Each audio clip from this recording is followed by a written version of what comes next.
Efesios capítulo 6, versos del 17 al 18. Dice así en el nombre del Señor.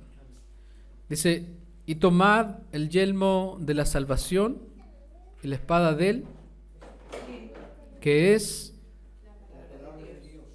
orando en todo tiempo, con toda oración y súplica en él, y velando en ello con toda y súplica por todos los santos. Amén. Tomen sus asientos. Y bueno, hoy tenemos un tema muy importante, las disciplinas espirituales. Yo sé que todos nosotros hemos escuchado acerca de la oración, del ayuno, de congregarnos, de leer la palabra. Sin embargo, estos temas siempre son importantes. Siempre es bueno hablar de la oración, siempre es bueno hablar de la lectura, siempre es bueno hablar del ayuno. Y una vez que entendemos que Dios nos llama a ser llenos del Espíritu Santo, entonces necesitamos comprender cuáles son algunas de las maneras que el Señor usa para poder cumplir ese llamado. El domingo pasado vimos la importancia de respetar el día del Señor, la importancia de congregarnos. Sin duda el Espíritu es quien nos guía a toda verdad a vivir lo que su palabra nos dice.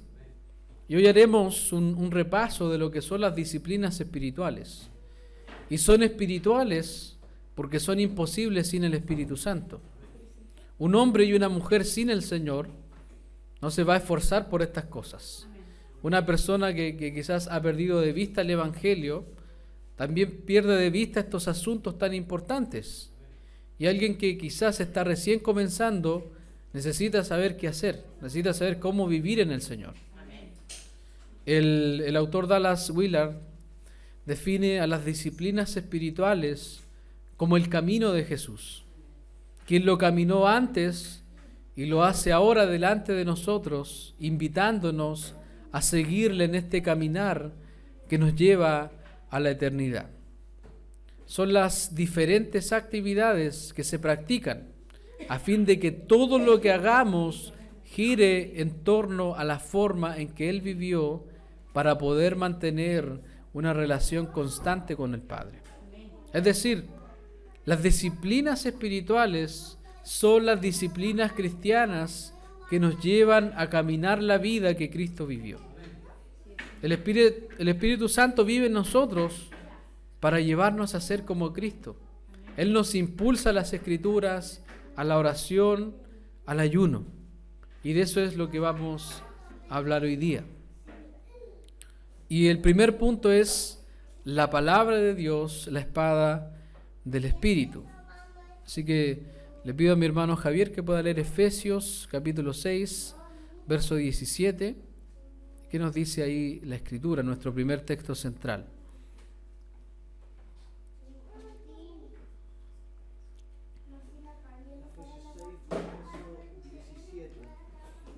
Y tomad el yelmo de la salvación y la espada del Espíritu, que es la palabra de Dios.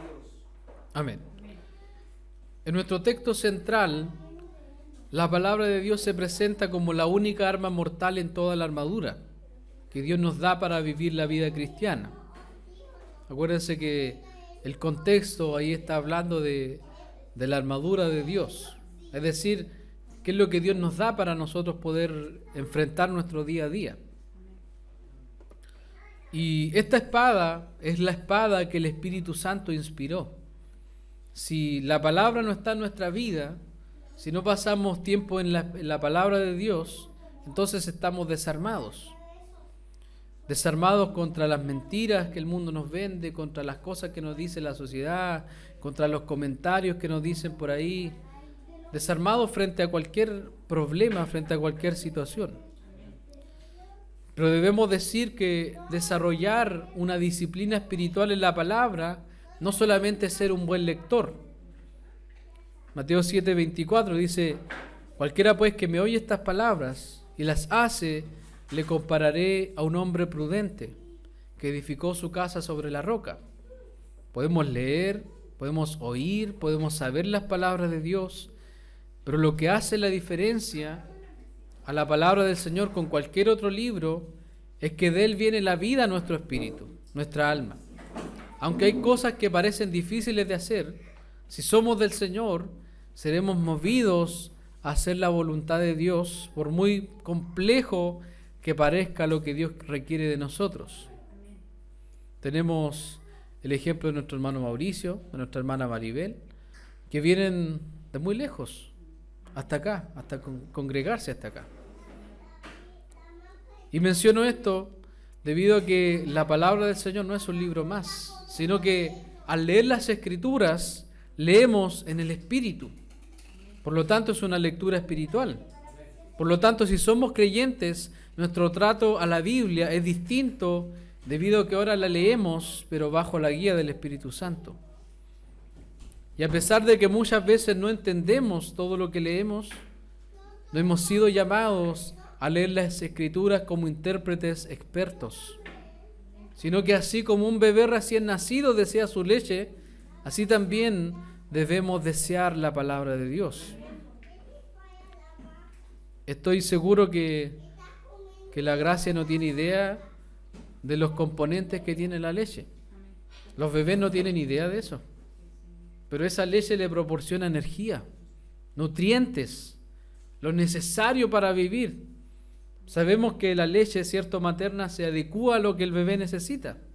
Mientras va creciendo el bebé, la leche va cambiando, va adquiriendo un nuevo sabor y va supliendo lo que el bebé necesita.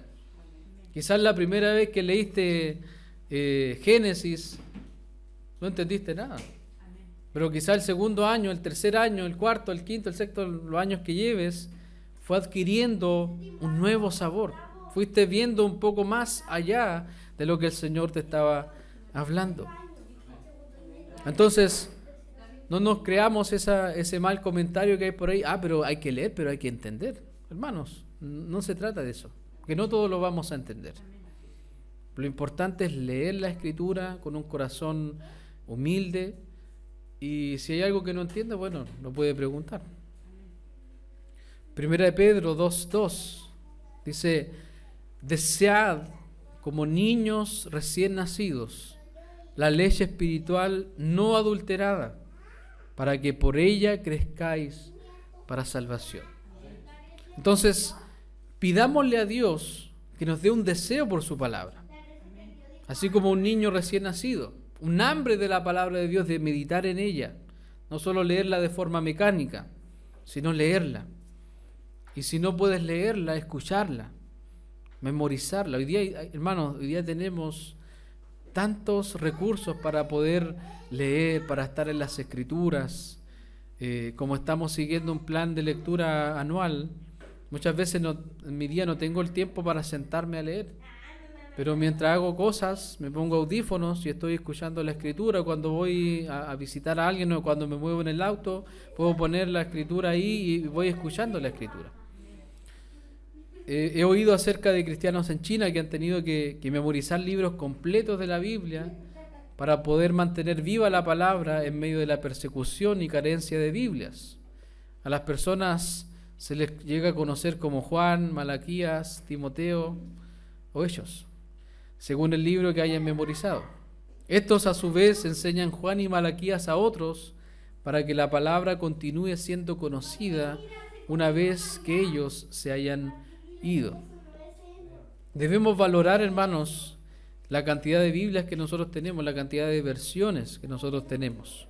Mientras estos hermanos, ¿cierto?, se esfuerzan por memorizar para poder compartir, para poder predicar el Evangelio, nosotros también debemos esforzarnos por leer las Escrituras.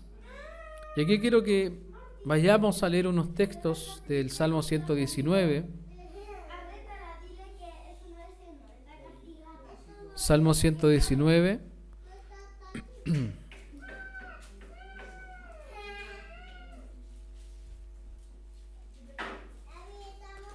Salmo 119, y le pido a mi esposa que lea el 15, a mi papá que lea el 97, y a mi hermana María el 148. Mi esposa el 15, mi papá el 97 y la hermana María Salmo 119, el más largo. Entonces el 15, mi papá el 97 y mi hermana María el 148. En ese mismo orden. En tus mandamientos meditaré, consideraré tus caminos. Entonces hay un deseo, ¿cierto?, de meditar, de considerar. Hay un tiempo, hay una dedicación a esto. Fíjense lo que el salmista dice en el verso 97. Cuánto amo yo tu ley. Todo el día es ella mi meditación. Oh, cuánto amo yo tu ley, ¿cierto? Todo el día es ella mi meditación. ¿Y cómo logramos eso? ¿Cómo logramos eso? Bueno, teniendo textos en nuestra casa. Recuerden lo que el Señor les decía al inicio al pueblo de Israel. Estas palabras las vas a repetir a tus hijos. Las vas a tener en las puertas, las vas a tener en las paredes. Vas a hablar de ellas en el camino, al sentarte, al levantarte, al acostarte. Eso es meditar todo el día en la Escritura. No es andar así con la mente, así como un robot, sino que es vivir en la palabra. Cuando oramos por los alimentos, cuando hacemos cualquier actividad, cuando, no sé, los niños escuchan alguna canción, uno les puede decir, mira, ese animalito que está ahí, eso fue creado por Dios. Y de esa forma meditamos todo el día en la palabra. Y fíjense lo que dice el 148. Se anticiparon mis ojos a las vigilias de la noche. ¿Hay otra parte ahí, parece? 148. ¿Sí? Se anticiparon mis ojos a las vigilias de la noche para meditar en tus mandatos. La nueva traducción viviente dice, me quedo despierto durante toda la noche pensando en tu promesa. ¿Cuántos han hecho aquí maratones hasta las 2, 3 de la mañana de una serie entretenida? Yo lo he hecho. Y también, bueno, me ha tocado quedar hasta tarde también preparando los sermones. Pero a veces, cierto, nos quedamos despiertos en cosas que solo traen esa satisfacción momentánea, pero que hermoso es dar un poco más por el Señor. No sé, dejar el teléfono ahí de lado y leer y hasta que el sueño quizás te venza, pero estar leyendo la Escritura. Al llenarnos de la palabra de Dios, nos estamos llenando de Cristo. Colosenses 3:16 dice, la palabra de Cristo more en abundancia en vosotros, enseñándoos y exhortándoos unos a otros en toda sabiduría, cantando con gracia en vuestros corazones al Señor con salmos e himnos y cánticos espirituales. Miren lo que produce la palabra del Señor. Cuando la palabra mora en nosotros, en abundancia, ella nos enseña. Hay un texto por ahí que dice, aún en las noches el Señor enseña mi conciencia por medio de su palabra. Y muchas veces esa palabra que quizás tú no entendiste, que quizás tú leíste hace tanto tiempo, el Señor te la trae a tu memoria. En un momento que yo ni siquiera estaba pensando en esta palabra. Así es el Señor. Por eso es que no debemos limitarnos y decir, no entiendo nada. Yo voy a leer porque ese es el alimento para mi alma, para mi corazón. Quizás yo no entiendo todo, pero yo quiero leerlo. Yo quiero leerlo y quiero saber qué es lo que el Señor me está hablando. Entonces, procuremos leer diariamente, meditar. Si saliste apurado de la casa, tienes ahí los pancitos de vida, saca un pancito de vida, unos 3 y ándalos leyendo. Si vas con el teléfono, también puedes leer la Escritura ahí. Punto 2. De la palabra a la oración y de la oración a la palabra. Fíjense que nuestros 2 versos centrales están conectados, porque nuestros versos centrales dicen, y tomad el yelmo de la salvación y la espada del Espíritu, que es la palabra de Dios, orando en todo tiempo, con toda oración y súplica en el Espíritu, y velando en ello con toda perseverancia y súplica por todos los santos. La palabra de Dios nos debe llevar siempre a la oración. Y no debemos dejar la palabra de Dios de lado al orar. Cuando la palabra del Señor mora en nosotros, nos enseña y exhorta. Por lo tanto, nuestras oraciones tienen sentido delante del Señor. Pero cuando no tenemos la palabra en nuestro corazón, entonces nuestras oraciones no son bíblicas y oramos de forma incorrecta. Ya hemos escuchado, ¿cierto?, muchas oraciones incorrectas, algunas se han hecho famosas, pero algunas de las cosas que pasan cuando no está la palabra en nosotros y oramos, entonces no buscamos lo que Dios quiere que busquemos. ¿Qué nos dice el Señor en Mateo 6:33? ¿Quién lo puede leer? Mateo capítulo 6, verso 33.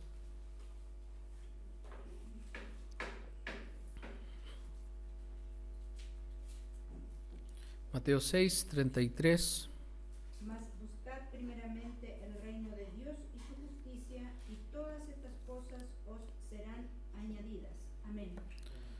Entonces, el Señor, hablando en el contexto del afán y la ansiedad, Él nos dice, lo primero que debes buscar es el reino de Dios, las cosas del Señor. Y todas estas cosas, refiriéndose a todas las cosas materiales, van a ser añadidas. Porque muchas veces nuestras oraciones parecen una lista de supermercado. Muchas veces nuestras oraciones parecen un libro de sugerencias y reclamos delante del Señor.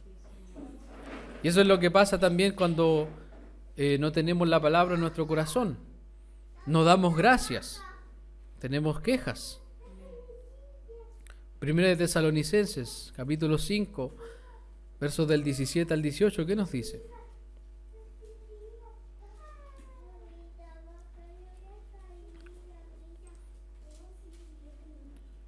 Primera de Tesalonicenses, capítulo 5, del 17. ¿Lo tiene, mi amor? Orad sin cesar, dad gracias en todo, porque esta es la voluntad de Dios para con vosotros en Cristo Jesús. Amén. Entonces, aquí hay un llamado del Señor a orar, cierto, sin cesar, a no dejar de orar. Y están los dos textos conectados, dad gracias en todo, porque esta es la voluntad de Dios para con vosotros en Cristo Jesús. Es fácil, cierto, dar gracias a fin de mes, cuando llega el último día hábil o los primeros 5 días del mes, ahí cuando la cuenta está intacta, cuando no hemos pagado nada todavía. Gracias, Señor. Es fácil dar gracias ahí. Pero quizás cuando pasamos por tiempos difíciles, donde quizás no están los números que quisiéramos tener, cuando quizás el futuro es incierto y no sabemos qué va a pasar con nosotros, ahí es muy difícil dar gracias. Pero sin embargo el Señor dice, dad gracias en todo, porque esta es la voluntad de Dios para con vosotros en Cristo Jesús. Muchas veces nosotros nos quejamos de las cosas del día a día y de alguna forma es como una oración contra Dios. De alguna forma es como que le estamos diciendo al Señor, Señor, no estoy conforme con la vida que estoy viviendo. Muchas veces decimos, no, pero yo no le estoy diciendo eso al Señor. Bueno, si no estás conforme con lo que estás viviendo, entonces le estás diciendo eso al Señor. Porque al final todo, por eso dice, da gracias en todo. Porque al final todo es permitido por el Señor, el lugar donde estamos, la prueba por la que estamos pasando, todo eso es permitido por el Señor.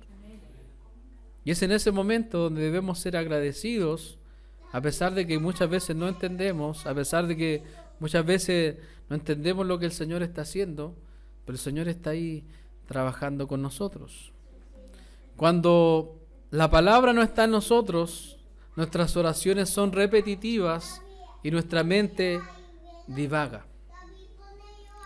John Piper dice, si trato de orar por personas o circunstancias sin tener la palabra frente a mí para que guíe mis oraciones, suceden varias cosas negativas. Lo primero es que tiendo a ser repetitivo. solo oro por las mismas cosas todo el tiempo. Otro aspecto negativo es que mi mente tiende a divagar. Yo creo que a todos nos ha pasado que de repente estamos orando y de repente estamos pensando en lo que tenemos que hacer después. O en cómo solucionar. De veras que tengo que hacer esta transferencia, de veras que tengo que hacer esto. Entonces nuestra mente empieza a divagar en la oración. Y esa no es la idea. Orar es hablar con Dios, eso ya lo sabemos. Y nuestro lenguaje al hablar con Dios debe ser su palabra.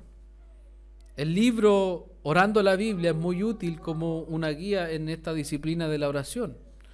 En este libro el autor pone un ejemplo de una oración basada en el Salmo 23. Es decir, tú lees un versículo del Salmo o una frase, por ejemplo el verso 1 dice, Jehová es mi pastor, nada me faltará. Podemos tomar la primera frase, el Señor es mi pastor, y orar algo así. Señor, quiero agradecerte que tú eres mi pastor. Tú eres un buen pastor. Me han pastoreado toda mi vida. Gran pastor, por favor, pastorea a mi familia hoy. Guárdalos de las costumbres del mundo. Guíalos en los caminos de Dios. No los metas en tentación, mas líbralos del mal. Oh gran pastor, oro por mis hijos. Llévalos a ser tus ovejas. Que te amen como su pastor, como yo lo hago. Señor, por favor, pastoréame en la decisión que está delante de mí con respecto al futuro. Realizo ese cambio, ¿no? También oro por los que nos pastorean en la iglesia. Por favor, pastoréalos mientras ellos nos pastorean a nosotros. Tremenda oración solamente con esa frase. El mismo Dios nos guía con su palabra a qué orar y cómo orar. Por eso nuestro verso central dice, con toda oración y súplica en el Espíritu y velando en ello con toda perseverancia y súplica por todos los santos. Es decir, debemos mirar más allá de nuestra necesidad. Orar por nuestros hermanos, por los pastores, por hermanos que sufren, que quizás no son de esta iglesia igual, por los hermanos que sufren persecución y por las necesidades que Él vaya poniendo en nuestro corazón. Marcos 1:35, hablando acerca de Jesús, dice, levantándose muy de mañana, siendo aún muy oscuro, salió y se fue a un lugar desierto y allí oraba. Bueno, con el cambio de hora, ahora amanece más temprano parece. Así que si nos queremos levantar cuando esté muy oscuro, ahora hay que levantarse como a las 5 o las 6 de la mañana si queremos lograr esto. Entonces, lo que vemos aquí es que Jesús se apartaba, buscaba el momento del día para orar. Debemos buscar ese momento con el Señor. Debemos buscar ese momento con el Señor. No debemos pensar en la oración solamente como un diálogo todo el día con el Señor, no. Sino que, aparte de eso, debemos buscar ese momento con el Señor, ese momento de intimidad, ese momento donde estoy desconectado del teléfono, donde estoy desconectado de las redes sociales, donde estoy solamente con mi Biblia y una agenda quizás, y hablo con el Señor, y derramo mi corazón delante del Señor. Aquellos que quizás no encuentran ese momento en el día deben pedir ayuda para lograr tener ese momento. Por ejemplo, yo como esposo le puedo decir a mi esposa, mi amor, avísame cuando quiera tener un momento de oración. Entonces yo en ese momento yo voy a estar obviamente con la gracia, la voy a cuidar, pero ella va a estar ahí en el cuarto a solas con el Señor. Porque tú y yo necesitamos eso, necesitamos ese momento en el día. Es importante ese tiempo de oración. Si Jesús lo hizo, nosotros debemos hacerlo. Charles Spurgeon dijo con respecto a sus sentimientos hacia la oración, debemos orar cuando estamos con disposición a orar, porque sería pecaminoso desaprovechar tal oportunidad.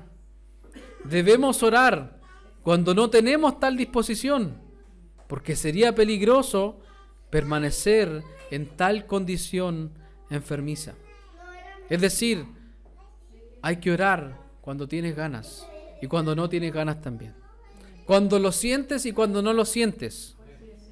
Cuando dejas tu alarma y dice, oh Señor, dejé esta alarma para levantarme a orar, pero no tengo ganas. Hazlo sin ganas. Sí. No importa que no tengas ganas. A veces no tenemos ganas de ir al trabajo, pero hay que hacerlo, es necesario. A veces no tengo ganas de jugar con la gracia, pero lo hago porque ella lo necesita. A veces no tenemos ganas de comer, ¿cierto? Pero si no comemos nos enfermamos. Donald Whitney dice, el Señor le dijo a Jeremías, ¿no es mi palabra como fuego, declara el Señor, y como martillo que despedaza la roca? Si vas a orar y tu corazón está en un estado espiritual tan frío como el hielo, puedes tomar el fuego de la palabra de Dios e introducirlo en tu corazón congelado, orando a través de un pasaje de las Escrituras. Verás que pronto, así como lo vimos durante el ejercicio de oración hace un momento, la palabra de Dios calentará tu corazón con sus cosas y empezarás a disfrutar de la oración. Hermanos, el Salmo 119 es tan largo que podría estar varios días, varios meses incluso orándolo. Y te puedes perder ahí, el tiempo no importa. Spurgeon, que aprendió de Knox, uno de los padres del presbiterianismo, dijo también, todo lo que unos estudios teológicos pueden hacer por los estudiantes es burdo y superficial comparado con el refinamiento espiritual y delicado que proporciona la comunión con Dios. Todos nuestros estudios y bibliotecas son pura vanidad comparados con nuestras cámaras secretas. En la oración privada crecemos, nos hacemos fuertes, prevalecemos. Cuando vemos la historia de la Reforma, vemos que estos hombres que el Señor usó fueron encendidos por el Señor en la oración. Muchos están confundidos, aman las doctrinas de la gracia, los 5 puntos del calvinismo, las confesiones, pero muchos de ellos no se congregan. Conocen la palabra, pero no saben que todo eso que tanto les gusta no fue formulado para crear gigantes intelectuales destructores de hermanos, sino hombres llenos del Espíritu, llenos de su palabra y con una vida de oración perseverante. En el tiempo cuando la Reforma estaba naciendo en Escocia, John Knox oraba, Señor, dame Escocia o muero. Tú y yo desconocemos lo que pasa cuando oramos. Por eso no oramos. Porque creemos que orar es presentar al Señor una vez las cosas y ya. No, yo ya se lo entregué al Señor. Piensa en esto. Cuando hay algo que nos preocupa, por ejemplo, un familiar que no conoce al Señor, pensamos que orando una vez es suficiente. Pero no es así. Porque esta preocupación sigue en el corazón.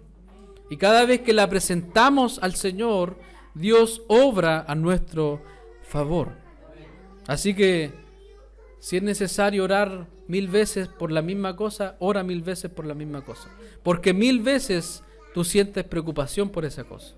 Y cada vez que oras esas 1000 veces por esa cosa, entonces el Señor obra en tu corazón y pone esa paz respecto a eso.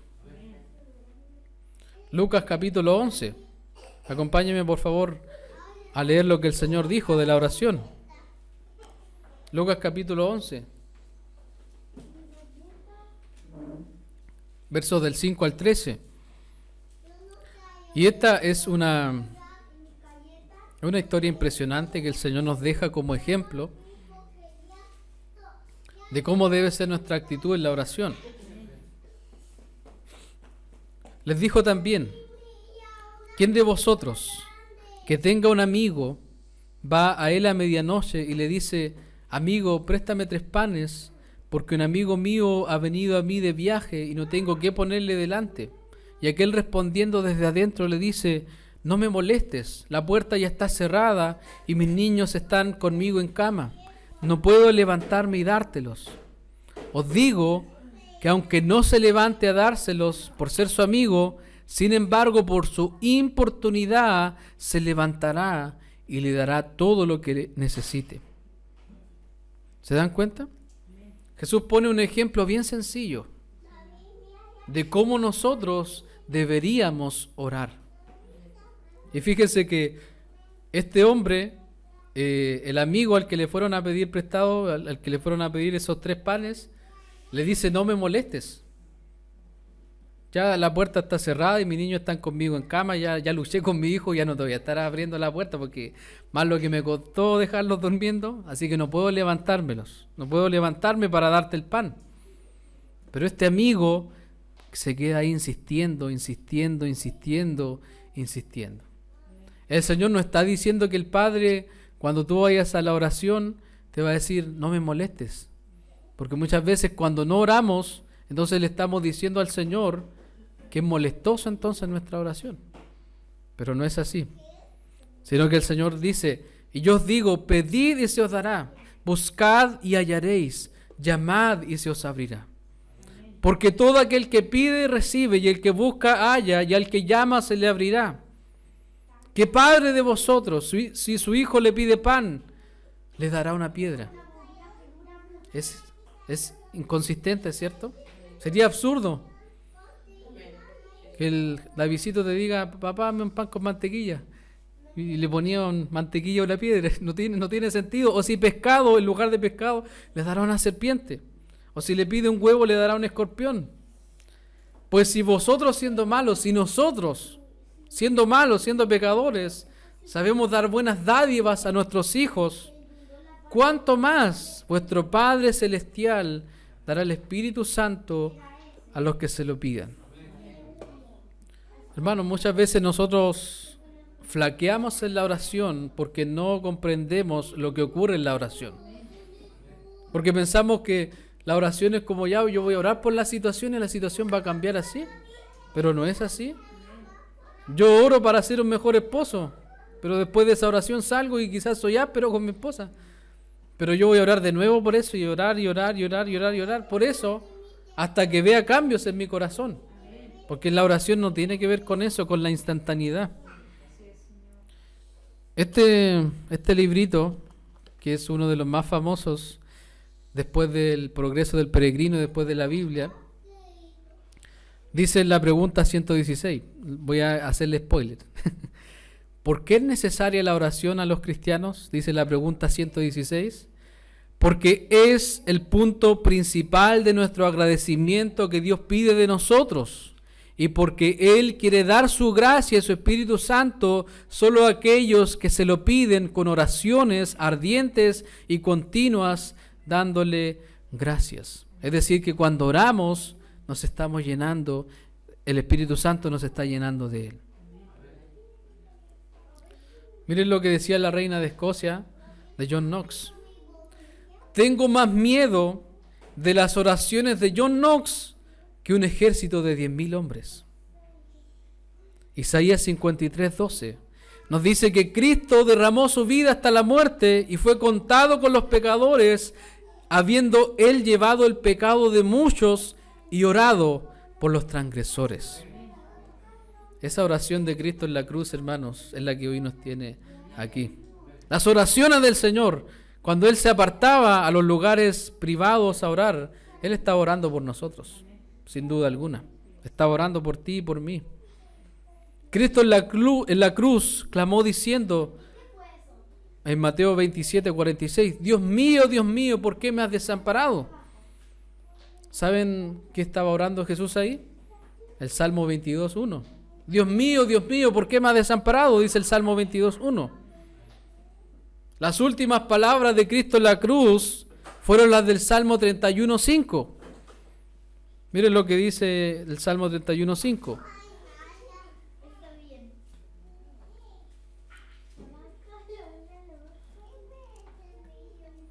¿Qué dice la primera frase del Salmo? El que lo tenga, que lo lea. En tu mano encomiendo mi espíritu. Ahí están las últimas palabras de Jesús en la cruz. Jesús entendía el lenguaje del Padre, su palabra. Necesitamos vivir en su palabra, andar en ella y comunicarnos con el Padre por medio de ella, y de esa forma estaremos seguros que nuestras oraciones serán recibidas. Porque hay oraciones que las hacemos con egoísmo, con otras intenciones que no son recibidas, que después debemos pedir perdón al Señor por esas oraciones. Punto 3. De la palabra al ayuno y del ayuno a la palabra. Si se dieron cuenta, el punto anterior era de la palabra a la oración y de la oración a la palabra. Y ahora es de la palabra al ayuno y del ayuno a la palabra. Acompáñenme a Lucas capítulo 4.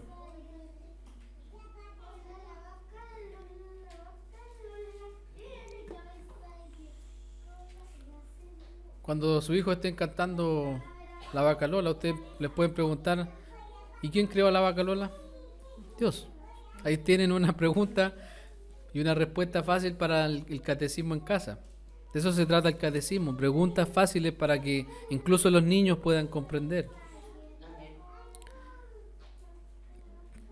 ¿Quién me ayuda a leer Lucas 4 del 1 al 4?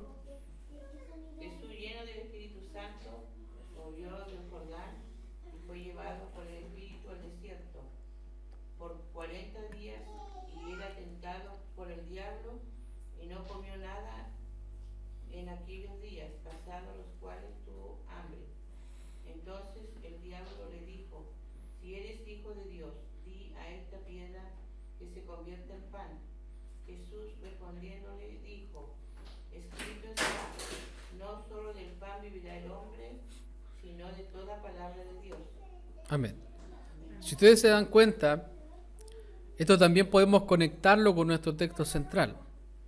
Recuerden que Jesús enfrentó las tentaciones como hombre, sostenido por el poder del Espíritu Santo. Y el Espíritu Santo guió a Jesús a la palabra. Entonces, Jesús en este momento de la tentación, Él recordó cuando el pueblo de Israel estaba en el desierto y fue sostenido por Dios. Deuteronomio 8:3. Acompáñenme porque esto es muy hermoso lo que el Señor dice acá. Y básicamente lo que Jesús está respondiendo en Lucas es lo que Él había aprendido anteriormente de Deuteronomio 8:3. Y dice así, y te afligió, y te hizo tener hambre, y te sustentó con maná, comida que no conocías tú, ni tus padres la habían conocido, para hacerte saber que no solo de pan vivirá el hombre, mas de todo lo que sale de la boca de Jehová vivirá el hombre. Dios no solo estaba alimentando a su pueblo, sino haciéndoles entender de que nuestra vida no está el pan que comemos, sino que es la palabra de Dios. Nuestra vida no está en el pan que comemos, sino en la palabra de Dios, la espada del Espíritu Santo. Y esta nos trae vida, sostiene este cuerpo. Hay una definición acerca del ayuno que dice que es la experiencia de abstenerse en forma voluntaria de comer o satisfacer algún otro apetito para dar espacio a Dios en nuestra vida. En el ayuno se aprende a controlar diversos apetitos y someterlos a Dios. Si tú, por ejemplo, eres muy rápido para irarte, tú puedes ayunar para que el Señor te ayude a controlar esa ira. El ayuno de 40 días del Señor tenía el propósito de poder dar espacio a Dios en su vida. Porque eso es al inicio de su ministerio. No lo vemos después haciendo ayunos largos. Sino que después del bautismo, después de su bautismo, dice que lleno del Espíritu Santo, el Espíritu Santo lo guió al desierto y ahí él se estaba vaciando de comer o satisfacer su apetito natural para llenarse del Padre. Y Cristo en esos días no estaba con la mente en blanco ni nada, sino que claramente estaba en comunión con el Padre y en oración. Esas disciplinas van de la mano, la lectura de la palabra, la oración y el ayuno. Y pasado su ayuno tuvo hambre y como estaba lleno de las palabras del Padre, respondió con el arma poderosa del Espíritu, la palabra. Jesús no estaba haciendo una dieta para satisfacer un estándar físico, sino para adorar al Padre. Por eso más adelante Jesús nos enseña la importancia de ayunar. Ahí en Juan capítulo 4, versos del 31 al 34, tenemos una de las frases que a nosotros, por lo menos a mí, me descoloca y me impresiona también. Juan capítulo 4, versos del 31 al 34. ¿Qué le estaban rogando al Señor? ¿Qué dice ahí el verso 1? ¿Qué le decían al Señor que hiciera? Entre tanto los discípulos le rogaban diciendo, Él les dijo, yo tengo una comida que comer que vosotros no sabéis. Entonces los discípulos se decían, ¿le habrá traído a alguien de comer? Capaz que ya comió y no lo vimos.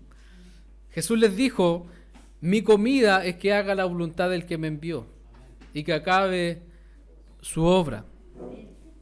Javier Torrado, en un artículo sobre el ayuno, dijo, mientras la cultura actual nos orienta a saciar nuestro estómago sin inhibiciones, el ayuno nos mueve a dejarnos cautivar por un hambre de Dios. El ayuno orienta nuestros afectos por el hambre física y nos recuerda que somos humanos que necesitan ser saciados por lo eterno. El ayuno tiene el propósito de recordarnos que vivimos no para nosotros mismos, sino para la gloria de Dios. Con el ayuno Jesús nos lleva a ayunar, porque eso quita nuestra mirada de las cosas terrenales. David Mathis dice, ayunamos de lo que vemos y probamos. Es decir, nos abstenemos lo que ya hemos probado y comido. Porque hemos probado y visto la bondad del Dios invisible y estamos desesperadamente hambrientos por más de Él. El Salmo 63, 1 dice, Dios mío, eres tú, de madrugada te buscaré, mi alma tiene sed de ti, mi carne te anhela, en tierra seca y árida donde no hay aguas. El ayuno nos ayuda a desear más al Señor, a que nuestra carne se desespere por Dios y nuestro corazón se apasione por su palabra y evangelio. Te pregunto yo, hermano, ¿qué sentimos cuando sabemos que vamos a comer algo rico o cuando queremos comer algo rico? Wow, se nos viene, ¿cierto?, un deseo. Muchas veces hay un deseo por comer ciertas cosas, ¿cierto? Y hay un desespero, ojalá que llegue ese momento de comer algo rico, comer aquello que nosotros queremos. Y nos ponemos ansiosos, ¿cierto?, de que llegue el momento de tener esa rica comida en nuestra boca. Eso no es algo malo. Pero también en nuestra carne, ¿cierto?, hay malos deseos de los cuales muchas veces sentimos desesperación. Y la comida también puede volverse un pecado cuando comemos más de la cuenta. Jesús también nos enseña porque Él nunca fue glotón. Nunca comió más de lo que debía comer.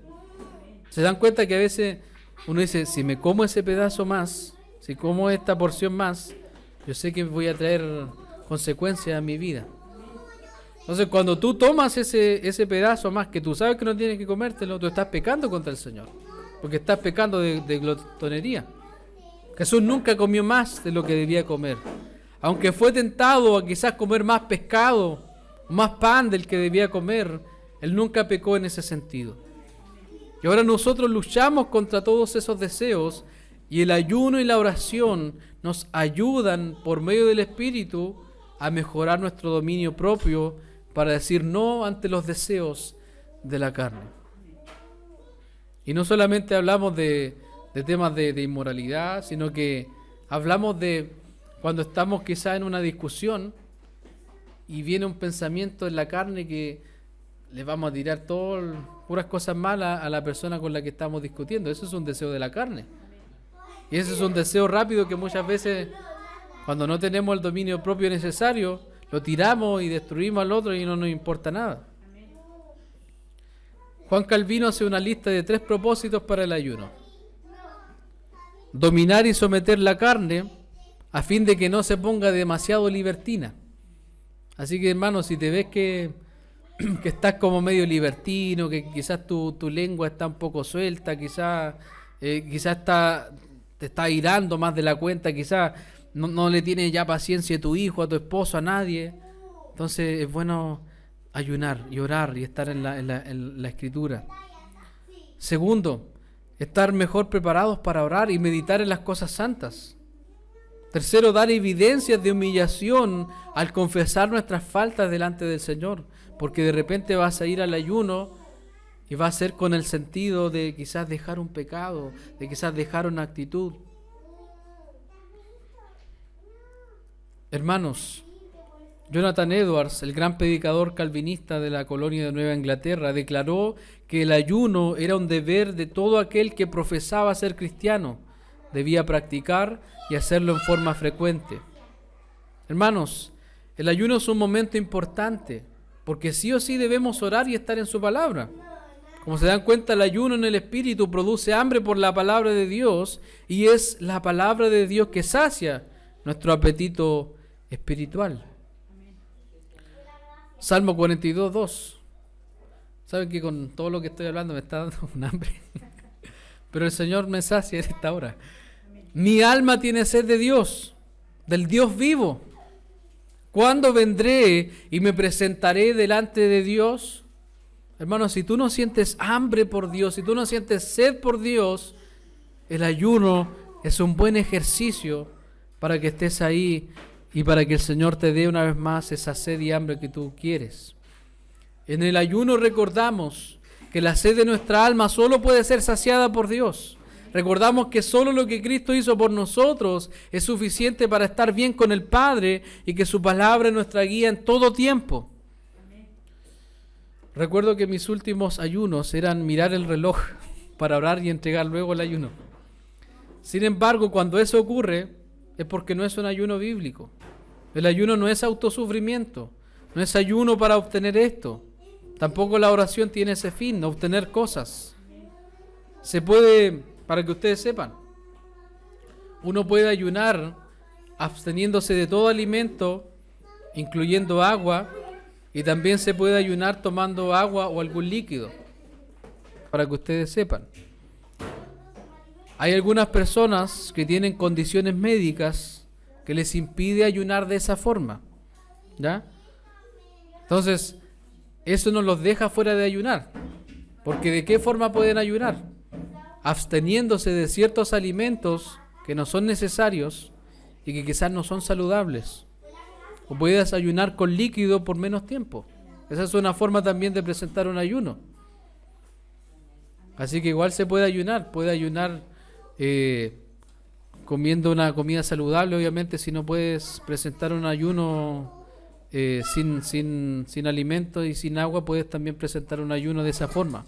Porque lo que marca la diferencia en estos tiempos es que el Señor te sostiene y estás en oración en su palabra. Por ejemplo, te levantas 7, 8 de la mañana, presentas un tiempo al Señor: Señor, voy a ayunar porque quiero cambiar en esta área de mi vida. Entonces tú comienzas ese tiempo con el Señor. Y si no puedes, por ejemplo, dejar de comer o dejar de tomar algo, entonces te abstienes conscientemente de ciertos alimentos que tú sabes que no son necesarios, pero puedes dejarlo de servir. Donald Whitney dice: para que el motivo de tu ayuno sea correcto, esto debería funcionar así. Escuchen esto porque esto es importante la próxima vez que vayas a ayunar. En el ayuno, si tu estómago gruñe cuando te duela la cabeza y digas tengo hambre, es muy probable que tu próximo pensamiento será: oh, es cierto, tengo hambre porque estoy ayunando. Si tu próximo pensamiento es ¿cuánto falta para que termine?, entonces es un ayuno equivocado. Pero tu próximo pensamiento debería ser: oh, estoy ayunando por este propósito bíblico. Por ejemplo, si estás ayunando con el propósito de orar por tu cónyuge o por la salvación de tu hijo, y durante todo el día te duele y gruñe el estómago, te duele la cabeza y piensas: oh, tengo mucha hambre, es cierto, estás ayunando. Oh, es cierto que estoy ayunando con el propósito de orar por mi esposa. Ese debería ser el pensamiento. Cada vez que el hambre venga, el dolor de cabeza nos venga en ese momento, entonces tú recuerdas, en lugar de cuánto tiempo falta, tú recuerdas por qué estás ayunando. Entonces, cuando estás trabajando en esa dinámica, ¿qué estás haciendo? Estás orando. Estás orando. Entonces, en realidad, ¿quieres sentir hambre? Tu hambre te sirve. Tu hambre sirve a tu propósito más elevado, que es orar todo el día por tu cónyuge o por tu hijo. Es por eso que el hambre es algo bueno cuando se trata de ayunar, porque el objetivo no es sentir hambre. El objetivo no es sufrir y pensar que Dios estará impresionado por tu sufrimiento. El hambre sirve a tu propósito más elevado, que es orar por tu cónyuge, orar por tu hijo o por lo que sea. Hermanos, ¿por qué creen ustedes que Jesús hizo un ayuno de 40 días cuando comenzó su ministerio? Porque Él se preparó en oración y en la palabra para enseñarnos a nosotros cómo agradar a Dios. Él ayunó por nosotros. Isaías 58, y con estos 3 textos terminamos. Isaías 58, versos del 6 al 8. ¿No es más bien el ayuno que yo escogí, desatar las ligaduras de impiedad, soltar las cargas de opresión y dejar libres a los quebrantados y que rompáis todo yugo? ¿No es que partas tu pan con el hambriento y a los pobres errantes albergues en casa, que cuando veas al desnudo lo cubras y no te escondas de tu hermano? Entonces nacerá tu luz como el alba y tu salvación se dejará ver pronto, e irá tu justicia delante de ti, y la gloria de Jehová será tu retaguardia. Amén. Hermanos, Jesús ayunó y con su ayuno desató las ligaduras de impiedad, soltó las cargas de opresión, dejó ir libres a los quebrantados y rompió todo yugo. Con su ayuno Jesús partió su pan con el hambriento. A los pobres errantes nos albergó en su casa. Nos vio desnudos y nos cubrió. Y no se escondió de nosotros. Y debido a eso, nosotros hoy tenemos salvación. Si Jesús nos enseñó a ayunar, es porque Él cumplió el ayuno que agrada al Padre. Porque siempre el ayuno es por otros. Porque cuando yo estoy ayunando por mí, por ejemplo, por un problema que yo tengo, es porque ese problema está afectando a otros. El ayuno siempre es por otros. El ayuno siempre es por una necesidad que va a sin duda bendecir a los demás. Hermanos, hoy día hemos hablado de la importancia de estar en las Escrituras, de la importancia de la oración, de la importancia del ayuno, y todo eso sin duda va conectado. Y eso nos va a permitir ver la gloria del Señor en nuestro día a día y ver cómo el Señor obra en nosotros. Así que les animo a que podamos practicar estas disciplinas espirituales y que no las dejemos de lado, sino que las veamos siempre como nuestra primera prioridad en nuestro día a día. Así que nos ponemos de pie, queridos hermanos.